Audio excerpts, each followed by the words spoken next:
সাজগোজের জন্য যেমন আমরা বিভিন্ন প্রসাধন সামগ্রী, সুন্দর পোশাক পরিচ্ছদ ব্যবহার করি, ঠিক তেমনি হাতকে সুন্দরভাবে সাজাতে আমরা আঙুলের নেল পালিশ, হাতে মেহেন্দি পরে থাকি। এইরকমই অবসরের মুহূর্তে মেয়েদের সাথে মেহেন্দি পরায় ব্যস্ত। প্রথমটাই ইচ্ছে না থাকলেও শেষে রাজি। আসলে সাজগোজ মেয়েরা সবসময় পছন্দ করে।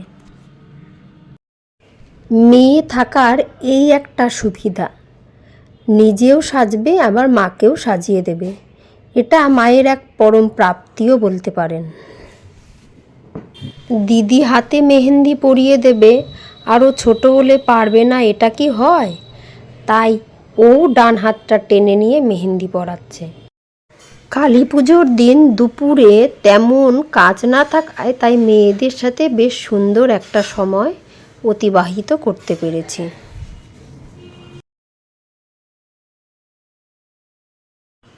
ছোটরা যখন ঘুমিয়ে থাকে তখন আদর করতে বেশ ভালো লাগে। আমিও ঠিক তাই করছি। সকাল হয়েছে বেশ অনেকক্ষণ আগেই, 9টা প্রায় বাজে, কিন্তু ঘুম ওর কিছুতেই শেষ হচ্ছে না। তাই জোর করে একটু হাত মুখ টিপে আদর করে দিচ্ছি, আর আমার হাতটা মুখটাকেও জোর করে করে ঠেলে সরিয়ে দিচ্ছে। আজকের ভিডিওটি এটুকুই। দেখা হবে আবার অন্য একটি ভিডিওতে। তবে তার আগে ভালো লাগলে অবশ্যই একটা কমেন্ট করবেন এবং আমার চ্যানেলটিকে সাবস্ক্রাইব করবেন। অনেক শুভকামনা রইল সকলের জন্য।